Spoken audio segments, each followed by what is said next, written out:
여러분 안녕하세요. 민쌤의 아무나 배우고 아무데나 써먹는 아무역사 시간입니다. 대곡중학교 3학년 여러분들 수업할 준비가 다 됐나요? 오늘은 주제 15, 1930년대에서 1940년대의 일제 통치에 대해서 살펴보도록 하겠습니다. 여러분들 교과서는 페이지 48페이지에서 49페이지가 되겠습니다. 그리고 학습지는 15페이지가 되겠어요. 여러분들 기말고사 시험 범위는 여기까지인데요. 요 내용을 마지막까지 힘내서 기말고사 시험 범위까지 빨리 나가고 그 다음에는 조금 천천히 진도를 나가보도록 하겠습니다. 자, 우리가 1930년대, 40년대 일제 통치를 살펴보기 전에 정리를 조금 해주면 좋을 것 같아요. 왜냐하면 우리가 1930년대, 40년대를 같이 묶은 건 40년대에 뭐 5년 정도밖에 안 되니까 그런 것도 있지만 요 시기가 같은 동일한 성격을 가지고 있기 때문에 하나로 묶었겠죠. 선생님이 구분하면 성격이 다르고 합치면 성격이 같으니까 그렇게 우리가 시대를 구분한다고 했는데 바로 1930, 40년대는요 일제가 침략 전쟁을 굉장히 어떻게 한다? 확대하는 시기다 라는 것을 알 수가 있거든요. 그러면 과연 일제가 어떤 식으로 침략 전쟁을 했느냐? 1931년 저번에 뭐였죠? 그렇죠. 20년대 구분 짓는 만주사변 있었고요. 다음에 1937년에는 뭐가 있었다? 중일전쟁. 그리고 마지막으로 1941년이 되면 태평양 전쟁이라고 해서 일본이 가면 갈수록 침략 전쟁을 어떻게 해갔다? 확대해 나갔다. 그래서 1930, 40년대는 일제가 아주 전쟁에 미친 그런 시기라고 볼 수가 있다. 그러면 당연히 그 전에 문화 통치와는 또 다른 통치를 우리가 가지고 왔을 것이다 라고 하는 것을 여러분들이 느낄 수 있고 좀 대충 상상을 해볼 수 있을 겁니다. 자, 그럼 첫 번째 병참 기지와 정책과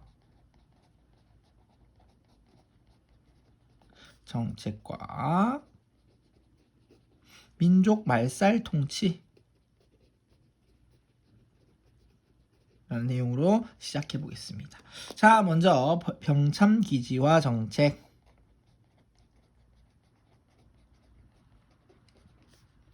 병참 기지화는요 말 그대로 무엇이냐 하면 조선 그리고 한반도를 어떻게 만든다?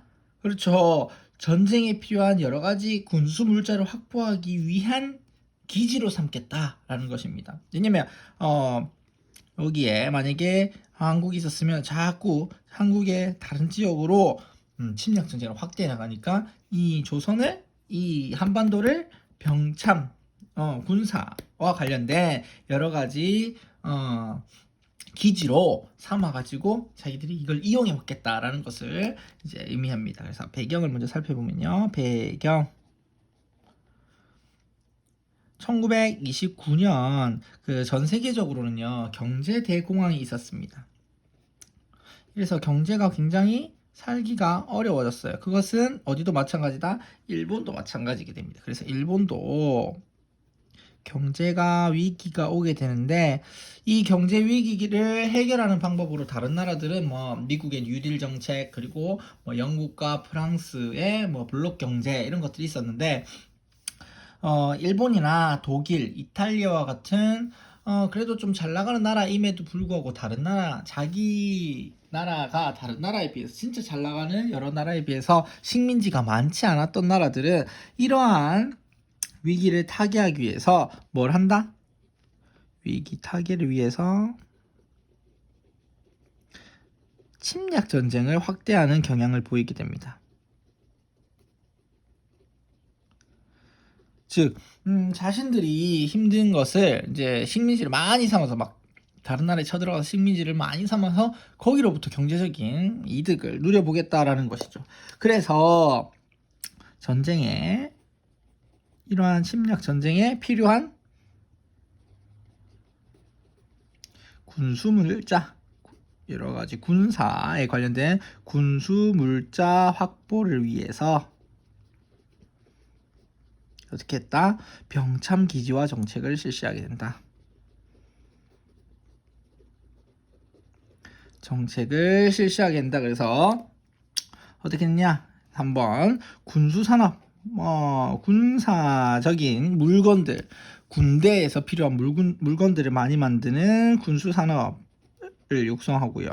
그 다음에 그와 관련된 주로 금속, 무기를 만들어야 되니까, 그리고 화학, 이런 공장을 막 건설하기 시작했어요. 어디예요? 한반도예요.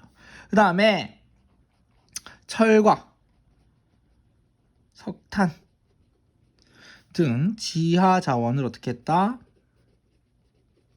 생산을 어떻게 했다? 증강하기 시작합니다. 늘리기 시작해요. 근데 문제는 무엇이냐? 이러한 공업화 정책 대부분이 어디에 해당된다? 북부 지역에 해당됐어요. 그래서 지역적인 불균형이 어떻게 된다? 심해진다라는 것까지 여러분들이 알아두면 되겠습니다. 왜 그러냐면 아무래도 처음에 만주로 갔죠. 그럼 만주부터 시작해서 그 북쪽으로 그리고 중국 전역으로 나아가고 이렇게 되니까 아무래도 한반도 남쪽은 다른 곳으로 전쟁을 하기 위한 전진 기지로 삼기가 어렵죠. 그래서 대륙과 연결되어 있는 북부 지역을 중심으로 주로 이 군수 공장을 많이 만들었다라는 것입니다. 그러니까 사실 지역적인 불균형이 심해질 수밖에 없었다라는 것이고요. 그 다음에 두 번째로 우리가 살펴볼 게 민족 말살 통치입니다.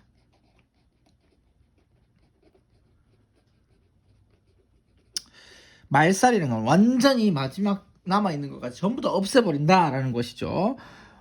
이러한 민족 말살 통치는요, 황국 신민화 정책, 황국 신민화 정책으로 구체화된다. 그럼 왜 민족 말살 통치를 했을까요? 왜?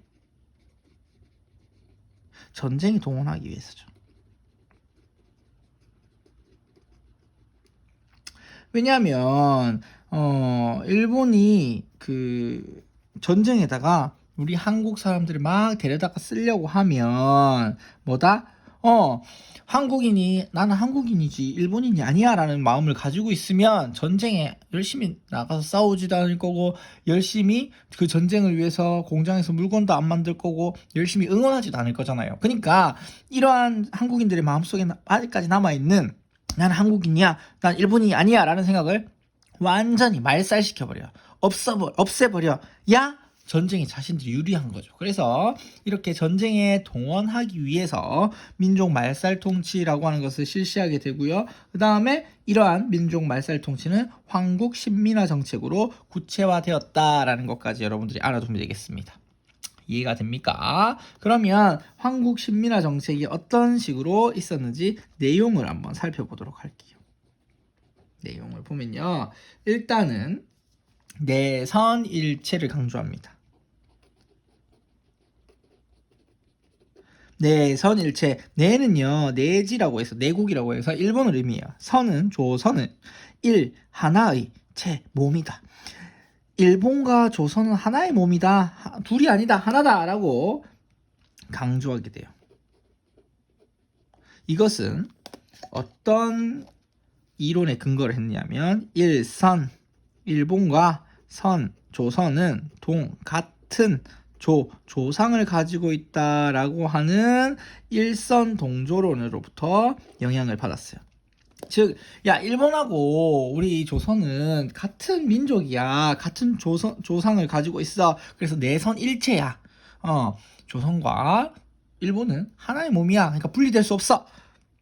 그렇기 때문에 너희도 천황폐하를 위해서 싸우는 이 침략 전쟁에 너희도 열심히 참여해야 돼 라고 얘기했습니다. 그래서 거기 까만 색깔 3번 보면요, 학습지에 미나미 지히로 총독의 인사말을 통해 본 내선일체라고 돼 있습니다.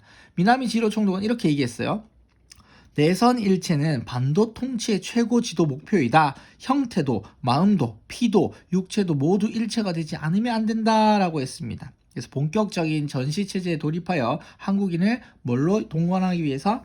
전쟁 인력으로 동원하기 위해서 이러한 말도 안 되는 이야기를 했다라는 것까지 여러분들 알아두면 됩니다. 그리고는 이제 한국인에게 뭘 강요하느냐? 신사참배. 강요하게 됩니다. 당시에 남산에 조선신궁이 있었어요. 서울에 있는 남산에 조선신궁이라고 해서 신사가 있었습니다. 그 신사는 원래 일본의 토속 종교인 신도 혹은 신토라고 불리는 요 종교의 그 사원이죠. 근데 사실은 이건 일본인이 자기들이 이제 전통 종교지 한국인들이 이런 신도를 믿은 적이 없거든요. 근데 이런 신도를 강제적으로 믿게 만들고 이 신도를 믿고 신사에 강제로 참여해서 참배해라라고 이야기했던 겁니다. 그리고 뭐다? 황국신민 서사를 암송하도록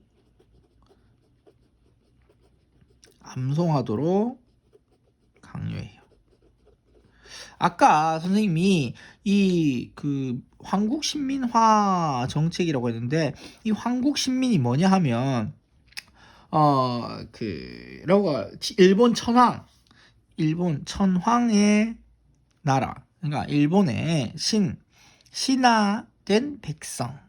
그러니까 우리는 사실 뭐 일본 천황의 백성도 아닌데 이제 그리고 식민지가 된 상태에서도 이렇게 살아왔는데 이제는 너희가 완전히 일본인이다라고 생각을 완전히 바꾸기 위해서 너는 천황 폐하의 신하된 백성이야 이런 걸 계속 이제 강조하는 거죠. 그래서 황국신민서사라고 하는 것을 이제 외우도록 했어요. 그 아동용을 보면요 이런 게 있습니다. 우리들은 대일본 제국의 신민입니다라고 자기 고백하게 만드는 거예요. 억지로. 그리고 우리들은 마음을 합하여 천황폐하에게 충의를 다하겠습니다. 우리는 인고단련 아주 고된 것을 참고 단련해가지고 훌륭하고 강한 국민이 되겠습니다라고 아이들한테까지 이런 것들을 강요했다. 암송을 강요했다라는 것이고요. 그 다음에 천황님이 살고 있는 궁성을 향해서 요배 절하도록 했다. 천황이 있는 동쪽을 바라보고 절을 할 수 있도록 막 강요를 했고요. 그 다음에 한국사를 왜곡하고 한국사 교육을 어떻게 했다? 당연히 금지시켰어요. 이제는 쓰지 못하겠습니다. 그리고 학교나 관공서에서 일본어 사용할 수 있다 없다? 일본어 사용 한국어 사용 일본어 사용할 수 있다 없다가 일본어만 사용할 수 있고 한글을 사용할 수 없다. 그래서 한글인 신문이나 잡지나 이런 것들은 다시 1910년대처럼 다시 폐간되었다. 그리고 마지막으로 일본식 성명을 사용할 수 있도록 강요했다. 일본식으로 이름을 바꾸라는 거예요. 이걸 우리가 같은 말로 창씨계명이라고 부르죠. 그래서 일본식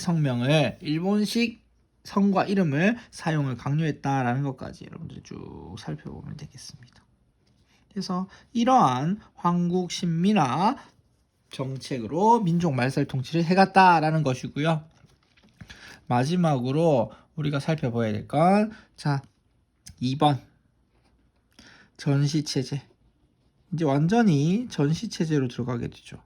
와, 인적, 사람, 그리고 물적 자원의 수탈이다. 이제 수탈이 굉장히 많아지게 됩니다. 그래서 국가총동원법이라는 게 만들어져요.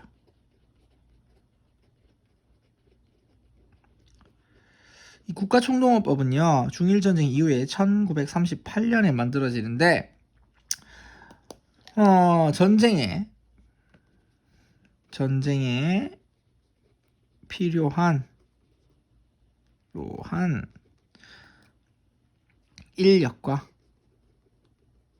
물자를 어떻게 하기 위해서 본격적으로 수탈하기 위해서 이러한 법을 제정을 했습니다. 거기 보면 국가총동원이란 전시에 국방 목적을 달성하기 위해 국가의 전력을 가장 유효하게 발휘하도록 인적 및 물적 자원을 운용하는 것을 말한다. 정부는 전시의 국가 총동원상 필요할 때는 칙령이 정하는 바에 따라 제국 신민을 징용하여 총동원 업무에 종사하게 할 수 있다라고 했죠. 이러한 국가총동원법이 1938년에 만들어지게 되고요. 그러면 과연 인적 자원은 어떤 수탈을 당했느냐?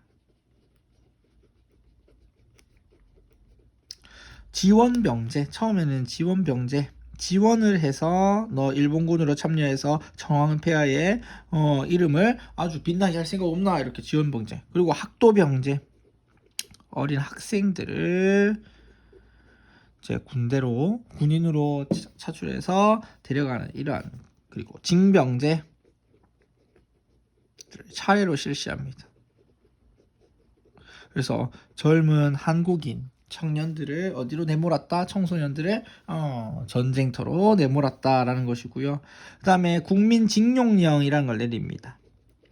징병이 군인으로 데려가는 거라면 징용은 일자리에 일터로 데려가는 거죠. 그래서 어디로 데리고 가느냐? 광산, 그리고 철도, 그다음에 군수공장,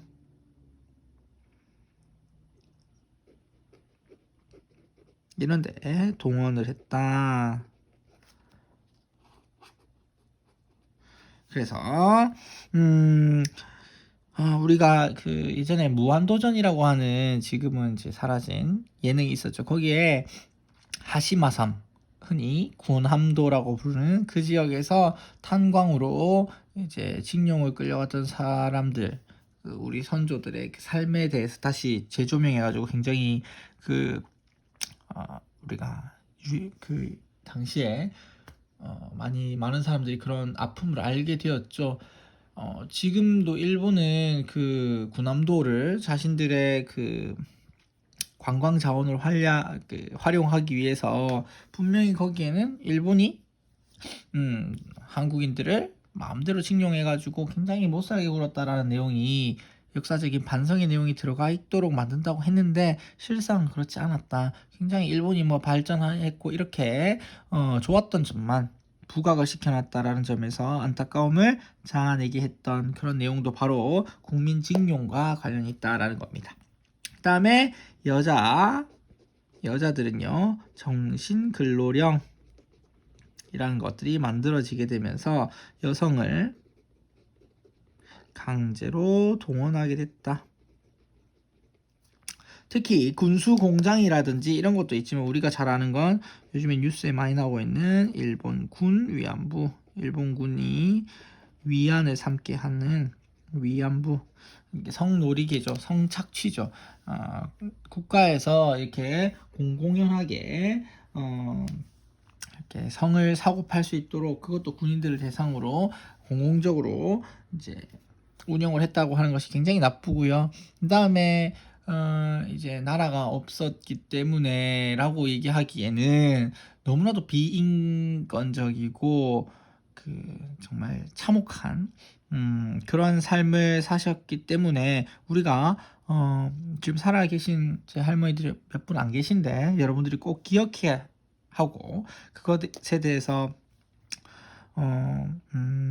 함부로 이야기하는 사람들이 만약 있다고 하면 여러분들은 역사를 배운 사람으로서 올바른 역사 인식을 가졌다고 하면 그런 사람들이 그런 얘기를 하지 못하도록 해야겠죠. 그리고 여러분들은 절대로 잘못된 역사 인식을 가짐으로써 잘못된 이야기라든지 그런 것들을 하지 않기를 바랍니다. 자, 그리고 마지막으로 우리가 살펴볼 건요, 물적 자원의 수탈입니다.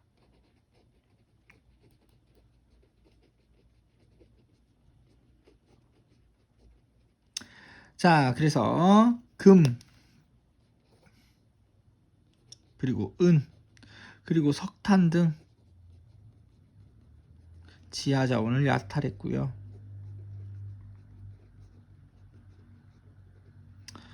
그리고 군량 마련을 위해 공출제를 실시합니다. 그래서 식량 배급제를 실시했다. 공출제라고 하면 잘못 적었네요. 배급제. 공출이라고 하면 이제 국가에서 이제 강제로 생산된 식량 같은 걸 뺏어가는 거예요. 그럼 뭐 먹고 살아요? 이제 국가에서 다 관리할 게 있어. 싹 공출을 해간 다음에 필요한 만큼 배급을 실시하는 겁니다. 자, 너희 집 몇 명이야? 5명, 5명씩 쌀 받아가. 그래갖고 이렇게 강제로 배급해주는 공출 배급제를 실시하게 되고요. 그다음에 전쟁에 필요한 무기 제작을 위해 금속류를 전부 다 수탈해 갔다. 그래서 막 집에 대문이라든지 그리고 절에 있는 종이라든지 그리고 뭐 숟가락까지 금속으로 된 것은 전부 다 수탈해 갔다라는 것까지 여러분들이 알아두면 될 것 같아요. 여러분들 오늘 교과서 48페이지부터 49페이지에 있는 1930년대 민족 말살 통치에 대해서 살펴봤는데요. 여러분들 교과서 그 48페이지에 있는 내용을 선생님이 그 밑에 내선일체 내용을 선생님이 읽어왔고요. 그 다음에 여러분들이 교과서 49페이지에 인력과 물자의 수탈 주제 탐구를 읽고 그 다음에 1번, 2번에 나와 있는 내용을 답한 다음에 사진을 좀 찍어 가지고 거기 댓글에다 올려줬으면 좋겠습니다. 여기까지가 시험 범위고요. 그 다음에 여러분들이 또 하나 읽어봐야 할 게 교과서 50페이지에 있는 한 걸음 더 끝나지 않은 고통 일본군 위안부라는 말이 있는데 그 전에는 종군 위안부라는 말을 사용했었는데 지금은 일본군 위안부라는 표현을 쓰거든요. 앞에 나와 있는 49페이지에 그 답 2개 하고 그 다음에 50페이지에 있는 한 걸음 더 끝나지 않은 고통 일본군 위안부를 읽고 왜 우리가 종군 위안부라는 말 대신에 일본군 위안부라는 말을 써야 하는지 그 내용을 그 이유를 댓글로 달아주기를 바랍니다. 그리고 한 걸음 더 있는 내용을 여러분들 한번 잘 읽어보고 그다음에 요즘에 여러 가지로 그 일본군 위안부 문제가 사회적으로 이슈가 되고 있는데 그거에 대해서 여러분들이 한번 신문 기사를 스크랩 한다든지 여러분들이 내용을 한번 찾아봤으면 좋겠습니다. 자, 시험 범위까지 달려오느라고 너무 고생이 많았고 다음 시간에는 3.1 운동에 대해서 살펴보도록 하겠습니다. 여러분들 고생 많았습니다. 다음 시간에 봐요. 안녕.